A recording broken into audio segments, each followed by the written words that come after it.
ناظرین کرام، سیرت حلبیہ کے مطابق حضور نبی کریم صلی اللہ علیہ وآلہ وسلم کو حضرت حلیمہ بنت ابو ذؤیب نے بھی دودھ پلایا۔ ان کا لقب ام کبشہ یعنی کبشہ کی ماں تھا، جو ان کی بیٹی کبشہ کے نام پر تھا۔ حضرت حلیمہ سعدیہ کے شوہر یعنی کبشہ کے والد کا لقب بھی اس بیٹی کے نام پر یعنی ابو کبشہ ہی تھا۔ آپ کے شوہر حارث بن عبد العزیٰ اور قبیلہ بنو سعد بن بکر بن حوازن ہے۔ قبیلہ بنو سعد عرب کا وہ نامور قبیلہ تھا جس کی شجاعت اور بصالت کی ہر طرف دھوم تھی۔ اسے تیر اندازوں کا مسکن اور شاہین صفت نیزہ بازوں کا گہوارہ سمجھا جایا کرتا تھا۔ بڑے بڑے جیالے ان کا سامنا کرتے ہوئے گھبراتے تھے۔ اس کے سرفروش نوجوان جب سر پر کفن باندھ کر میدان میں آ جایا کرتے تو دشمنوں کے چھکے چھڑا دیا کرتے تھے۔ شجاعت و بہادری اور عزم و استقلال کے ساتھ ساتھ یہ لوگ شرافت و نجابت اور قابل قدر انسانی اوصاف کے حوالے سے بھی احترام کی نگاہ سے دیکھے جاتے تھے۔ وہ اس دور کے قبائلی نظام کی خرابیوں سے کافی حد تک محفوظ تھے اور شہری تہذیب سے دور پہاڑی اور صحرائی بود و باش کی وجہ سے اپنا ایک خاص مزاج رکھا کرتے تھے۔ مجموعی طور پر سعادت ان پر غالب تھی۔ خوش خصائل اور حلیم الطبع حلیمہ اسی قبیلے کی بیٹی تھی اور اپنے اخلاص اور ایثار اور صالح کردار و عمل کی بدولت محبت و احترام کی نگاہ سے دیکھی جاتی تھی۔ مسکین طبع، صابر و شاکر، تحمل مزاج اور بردبار خاتون تھیں، جو غریبی میں بھی امیری کی شان رکھتی تھیں اور اپنے وقار اور منصب پر آنچ نہیں آنے دیتی تھی۔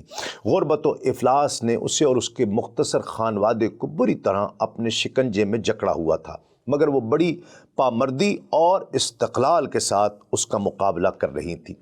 سیرت ابن اسحاق اور سیرت حلبیہ کے مطابق اس علاقے میں طویل عرصے سے بارش نہ ہونے کی وجہ سے قحط کے آثار پیدا ہو گئے۔ کھیتیاں اجڑ گئیں، درخت سوکھ گئے، اناج ختم ہوا، انسانوں اور جانوروں کے لیے یوں سمجھیے کہ کچھ نہیں بچا۔ حضرت حلیمہ سعدیہ اس صورتحال سے اپنی غربت کے باعث زیادہ متاثر ہوئیں۔ ان کے مویشی چارہ نہ ملنے کی وجہ سے ہڈیوں کا ڈھانچہ بن کر رہ گئے۔ ایک ہی اونٹنی تھی، اس کا دودھ بھی خشک ہو گیا اور کنبے کے افراد فاقے تک کے لیے مجبور ہو گئے، جس کا نتیجہ ناظرین کرام یہ نکلا کہ وہ خود بھی کمزور ہو گئیں اور اپنے بچے کو پلانے کے لیے اپنا دودھ بھی نہ رہا۔ اسی دوران موسم بہار آ گیا، ربیع الاول آ گیا۔ دستور کے مطابق اس قبیلے کی 10 عورتیں مکہ جانے کے لیے تیار ہو گئیں تاکہ وہاں سے امراء کے بچے لا کر پالیں اور پھر انعام حاصل کریں۔ حضرت دائی حلیمہ سعدیہ ان میں سب سے زیادہ غریب تھی۔ افلاس اور قحط کے باعث انہوں نے بھی فیصلہ کر لیا کہ وہ مکہ جائیں گی اور وہاں سے ایک بچہ لائیں گی۔ ممکن ہے قدرت دستگیری کرے اور بھوک اور افلاس کی قید سے چھٹکارا حاصل کرنے کی کوئی سبیل نکل آئے، لہٰذا وہ اچھے روزگار کی تلاش میں اداس اور غمگین دل لیے ان کے ساتھ چل پڑی۔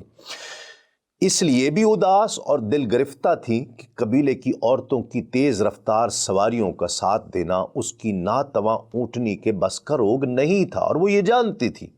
وہ ہزار کوشش کے باوجود بھی ان کے ساتھ چل نہیں سکتی تھی۔ توقع کے عین مطابق وہ ذرا پیچھے رہ گئیں۔ وہ جان گئیں کہ تمام عورتیں پہلے پہنچ کر دولت مندوں کے بچوں کو حاصل کر لیں گی اور اس کے حصے میں کوئی ایسا بچہ نہیں آئے گا جو امیر گھرانے کا چشم و چراغ اور اس کی غربت کا ازالہ کر سکے۔ اس کا شوہر حارث بھی صورتحال دیکھ کر ذرا مایوس ہو گیا۔ وہ اندرونی کرب اور مایوسی کے عالم میں اپنے شیر خوار بچے کو بے بسی سے دیکھنے لگا جو ان کی گود میں تقریباً نڈھال پڑا ہوا تھا۔ اب اس کے سوا کوئی چارہ نہیں تھا کہ خود کو حالات کے رحم و کرم پر چھوڑ دیں اور دیکھیں کہ پردہ غیب سے کیا ظہور میں آتا ہے اور ان کے غم کا مداوع کیسے ممکن ہوتا ہے۔ مکہ مکرمہ پہنچتے ہی بنو سعد کی عورتیں گلی کوچوں میں پھیل گئیں اور دیکھتے ہی دیکھتے امراء کے بچے گود لے لیے۔ وہ حضرت عبد المطلب کے گھر بھی آئیں، مگر جب پتہ چلا کہ بچہ یتیم ہے تو انہوں نے کوئی گرم جوشی نہ دکھائی، صرف یہ جان کر کہ یتیم ہے۔ ان خواتین کی مسرت اور خوشی کا کوئی ٹھکانہ نہ تھا۔ وہ امراء کے بچے گود لے کر بڑی خوش مسرور تھیں اور یہ تصور کر رہی تھی کہ ان کا سفر رائگاں نہیں گیا، ہمیں اس کا بدلہ مل گیا۔ انہیں مرضی کے مطابق اعلیٰ گھرانوں کے بچے مل گئے ہیں جن کی پرورش سے انہیں اچھی اجرت ملنے کی توقع تھی۔